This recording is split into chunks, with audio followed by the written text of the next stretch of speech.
Dear friends, welcome to Top Talk, where we unpack the world's pressing geopolitical developments with leading experts. I'm your host, Rusif Huseynov, and today we're focusing on the ongoing confrontation between India and Pakistan. The 4 day skirmishes ended in ceasefire, but the tensions do remain. To help us navigate the critical issue today, I'm joined by Dr. Farhat Asif, a leading foreign policy expert from Islamabad and president of the Institute of Peace and Diplomatic Studies. Dr. Asif, welcome to Top Talk. It's a pleasure to have you with us. Thank you so much for inviting me and have a conversation with you. It's our biggest pleasure, and we've been in touch for some days, especially during this hot time of this standoff, which actually spiraled into the escalation between these two nuclear powers in South Asia, and it actually sent a lot of warning signals all over the world. But unfortunately, it's not the first time when India and Pakistan engage in such hostilities. But given the history of recurrent crises, what sets these particular escalation apart in terms of risks, rhetoric, and regional implication? Thank you so much, Rosa, for inviting me and talking to your audience as well and to you as well. This escalation is distinct in a sense that this was not happening for the first time. This was the fifth time that Pakistan and India are almost on the brink of the nuclear war. Since 1971, this escalation was the highest ever done by both sides. And it's extended not only at the civilian level, but also at the military level. And the border regions were hit by both sides, including cities like Lahore, Karachi, Bahawalpur, and inside India, several cities were hit, in the retaliation of the attacks that were being done. This in exchange involved not only the military traditional warfares or traditional arms strikes that have been done. But what I have witnessed is that extensive use of drones, extensive use of cyber operations, extensive use of artificial intelligence, and precision-guided munitions were used, which is again alarming as a peace studies student myself. When I look at very closely these developments, this has been done in a modern warfare. You have must have witnessed about the night and the morning of 9 and 10 when the morning the attacks happened from Pakistan. What has been happening was the highest level of dogfight, what people used to say about the air strikes and air combat between both India and Pakistan. It was also a dangerous escalation at that time. What we have also witnessed is not only the open violations of both countries' sovereignties with each other, but as an Indian striking Pakistan and Pakistani striking in the critical air bases of India, and of course at the same time Pakistan asked for the nuclear, the highest level of the nuclear body that was called by the Prime Minister at that time in a response from the calculated and risks that were put forward on Pakistan. Again, the escalation was difficult in a sense. In this time war was difficult because the Pahalgam incident that happened in India, where the several citizens were innocent civilians were killed, but at the same time Pakistan was continuously demanding that provide the resources, provide the evidence globally. And of course, there were several statements from the officials, including Prime Minister, asking for the neutral observers to come forward and look at the, do the investigation that is possible. But this could not have been done. What I witnessed is that this time around, the calculation between both India, escalation between both India and Pakistan war was done, but happened because of an incident which is spiraling and regularly happening. Earlier, we have witnessed the similar incident. They happened in Kashmir, in if you remember the Pulwama incident. Then again, it was Balakot incident. Several previously, this kind of a spiral happened. Anything happened which incident happened in Kashmir.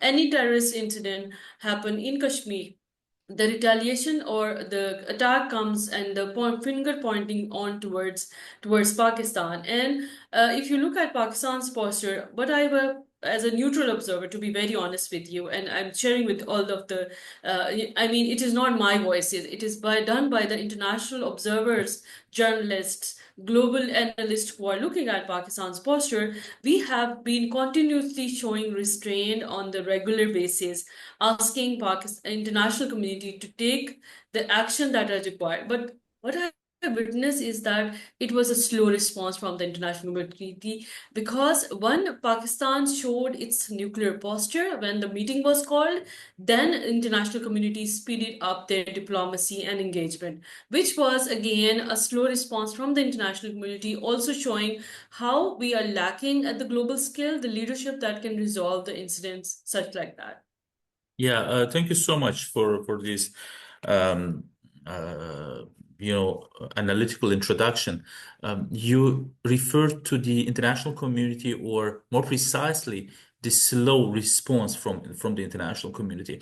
But if we analyze the geopolitical alignments and the interests of big powers in the region, uh, um, what role what role could external actors such as the US, China, or Russia, the Gulf states, play in influencing or diffusing this situation?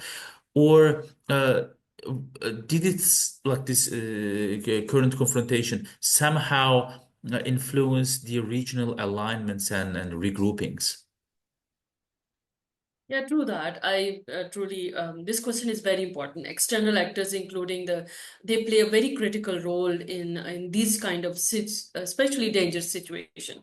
The moment this Pulwama incident, Pahalgam incident happened, there were global call for the restraint from both sides, and at the same time, there were back channel diplomacy began to happen. We have witnessed several statements coming from its global powers, and when India attacked on Pakistan and sent drones, we have seen that there were involvement of, and at the very same time, you have seen J.D. Vance, Vice President of the US, was in Delhi when this Pahalgam incident happened. And at the same time, Prime Minister Modi was there in Saudi Arabia. He was on the visit, and he has cut off those visits and came back to came back to India at the same time. And then the J.D. Vance was there, and then the incident, everything is like, if you look at very closely, those are the, like, you can connect the dots and you can understand that how important what it was for the international community and those who are actors who are there involved in the regional dogfight between both Pakistan and India. It was very clear, and we have seen that the back channel diplomacy in fact played a very important role when both Pakistan and India were attacking each other. We have witnessed the presence of the Saudi foreign minister there in Delhi. He also came to Islamabad. He also had a discussions and regular back and forth calls and engagements were there. And there was a call from, and finally when the United States President Trump has announced that these ceasefire has happened. But at the same time, if you look at very closely, I have also witnessed that a very important role has also been played by China, which is the long-standing strategic partner with as provided and also provided support to models and security-related assurances and support to Pakistan as well in order to have a strong backing. Gulf states like Saudi Arabia, Iran, Turkey, and many other European countries had also provided a kind of support, or their engagement is very much valuable. If you look at regular calls between both capitals, from European countries, from the US, from the global powers, we have seen a regular engagement, not letting them go, in a sense that they can engage and spiral into many other things that can lead to many dangerous circumstances. What I have also witnessed is that Pakistan on the other side remained calm. We have shown a restraint posture that has been continuously being shown by the Pakistani government and also at the military state level. Because, when you spiral up the challenge to any other country's sovereignty, you can imagine that what can happen and what can be done at the same time. And the global actors, the realignment of the global actors, what I witness is that there is no terrorism is nobody's friend. Terrorists are nobody's friend. It is not only the challenge for India, but it is also equally a bigger challenge for Pakistan. If you look at our western border, Afghanistan, we have been seeing regular skirmishes between Pakistan and the terrorist groups that are there. While we are speaking, and few days earlier as well, we have seen the killings of and martyrship of and killings of the various civilians on the border regions. We have also seen the rise of the TTP, various other actors there in Balochistan as well, in Khyber Pakhtunkhwa, which is the border region of Pakistan.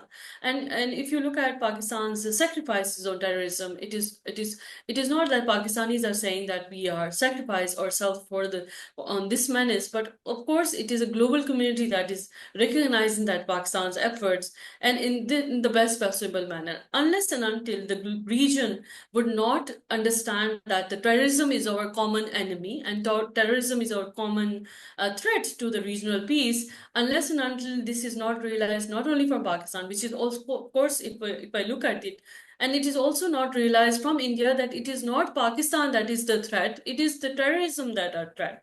We need to sit down together to understand that these are the important steps that we need to take. And Pakistan at the same time is cooperating with Chinese, with Saudis, with of course with the US and international community regarding the ending of the terrorism threats there in the region, of course. And it is not I am saying, it is of course the international community that is recognizing the efforts that have been done. Yeah, yeah. Thank you so much, Dr. Farhat Asif. You uh, emphasized the malign role of the terrorist groups in the regional geopolitics. At the same time, as we noted earlier in our conversation, these current standoff is unfortunately nothing new, and it is related to the decades-long feud and hostilities between India and Pakistan. But what escalation scenarios do you or other foreign policy experts in Pakistan find most worrying, particularly in terms of misperceptions, miscalculations, or unintended consequences?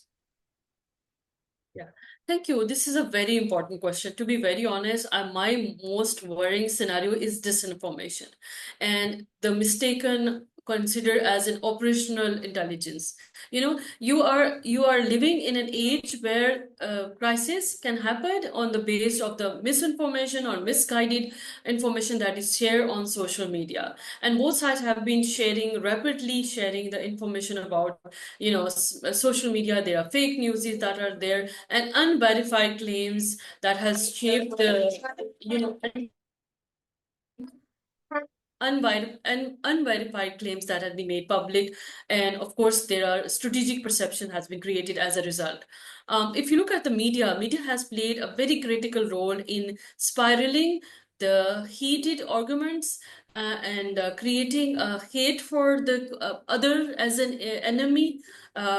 Primarily this time around, we have seen a misinformation that has been created by Indian media is, I mean, not only hilarious but also very, very dangerous.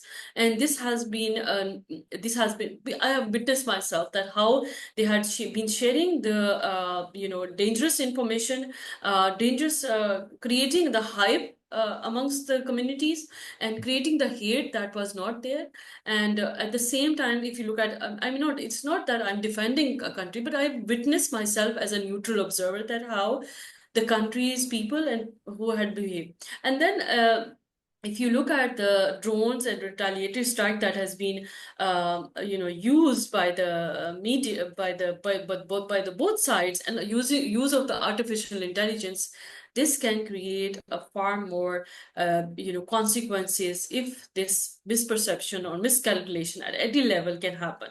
And to be honest, as an India, as an observer, as an analyst, as a looking at the developments that are happening, I was looking at that who are the people who are currently looking at this crisis as a management. If they are sane, if they are able to analyze it properly, I mean, we were at the brink of nearly nuclear war because 2 billion, more than 2 billion population is living in this entire region. And this is not just only India and Pakistan. The nuclear weapons or the miscalculation that can happen can go far beyond. Another very important thing that I witnessed is that about India's shift towards its preemptive doctrine. I mean, it's a use of the long range missiles and weapons that is close to Pakistan's nuclear command structures, and of course, destabilizing and creating the risk that was Pakistan's as it maintained a credible minimal deterrence against India. And when you test that, this can be miscalculated and can be catastrophic. Again, the region where we are living in is based, on both sides. A lot of emotional charging is there. It is based on human, I mean, the history, the baggage that you carry and of course on Indian side, we have witnessed the rise of Hindutva, the rise of the harsh and such a strong it creates a lot of myths and a lot of misinformation. A lot of charging is there. A lot of Hindutva doctrines and designs are there, not only in the public level, but it is also present there at the very foreign policy and very systematic level, at a very bureaucratic and in India's entire systems and structures, which is creating a lot of challenges not only for India itself as a country, but it is creating a challenge for countries like Pakistan and far beyond as well. Because when you are designing your work as not as a sane manner, but as an emotionally charged Hindutva design, then it creates not only challenge for your own country, which has been done and it has cured in this war, but it is also creating a similar challenge for the countries that are Pakistan is not as big geographically and as big as India is. But at the same time, when you are challenging a country's sovereignty,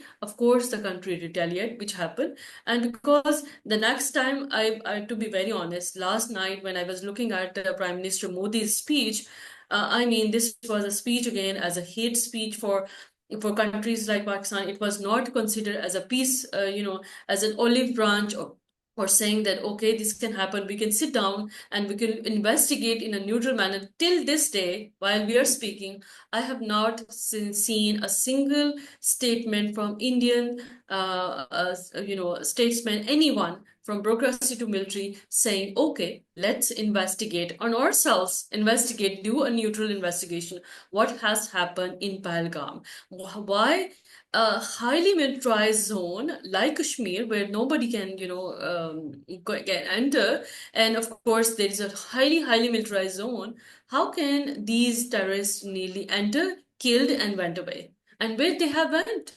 I mean, where they, it is not my questions. I mean, Indians, analysts, and speakers, and their own sane voices are there and are asking. And of course, at the same time, we have also witnessed that it was a behavior that Indian state has shown, that they had also banned Pakistan's media. They banned even their own voices who were asking them questions that why this has happened, what is the intelligence leak or any kind of leak.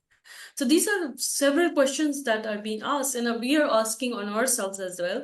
That of course there are questions raised on our country, okay, but at the same time we are working together with our political parties, our organizations at the bureaucracy level, at the highest level of the Prime Minister office. We are working with our stakeholders within Pakistan to see that how this terrorism menace can be reduced. So these are the different scenarios that I'm looking, and I'm seeing that there's a lot of challenges and miscalculation can happen. Yeah. Uh, Let me end this very interesting conversation with one last question from my side, which will sound very naive and oversimplified, but I'm sure your answer will be more complicated. Uh, each party claims the victory. I know that you're not a military expert, but by analyzing the outcome of this four-day confrontation, what is the major summary? How would you describe the result of the confrontation for each party? To be very honest with you, as an analyst and peace activist, I don't think that there is anybody who is a winner or having a victory on both sides. I do not want to say that there is any winner in war. To be honest, those who are killed, they will remember. Those who are martyred, they will remember on both sides. For them, for me, this is a question of humanity, and this is a question of not who has fired more or who has put down the drones more or airplanes more. My question is that how you had shown a restraint, you had put the posture together as a country, and how your nation behaved the way that it should be, how your media behave, how your military showed restraint. You can utilize these indicators and show that how I would not like to call this as a victory because there is no victory in war, to be very honest. There's always killing in chaos, and to be honest, there's nothing that can be celebrated in such kind of conflicts. The only celebration that can be done is that how you were able to put down and put the end to the conflict. And to be honest, if Prime Minister Narendra Modi and many others who had been there in the war rooms, and their Prime Minister Shahbaz Sharif and many others who were there in the war room, if they were able to ask and accept that there is an end to escalation, there is an end to war, I think both are winners at that time, not before and not after. And I would strongly say that if this escalation or this tension or this truce between both sides continue, I think winners are both at the same time. I don't see that Pakistan is the winner or India is the winner. I don't see that. Winner is those people. Winner would all be those civilians on both sides, that they will be able to have the poverty reduced, their education can be done, health can be given to them, and economy can be built. This is how you are consider yourself as winner, not in the wars or not in any other way, to be honest. And if you ask any military analyst, they might have their own calculations and numbers. Okay, we have all made this attempt and we have made that attempt and everything like that, but at the same time, um uh, you know um, uh, who will suffer at the end of the day? It's the common man. They will be suffering. So for me, the winners will be both, of course, when this truce or this escalation can go down and this peace can prevail in both sides. Well, thank you so much for your analysis and strong messages. Dear friends, it was Dr. Farhat Asif, a leading foreign policy expert and peace activist from Islamabad, Pakistan. Thank you for watching us.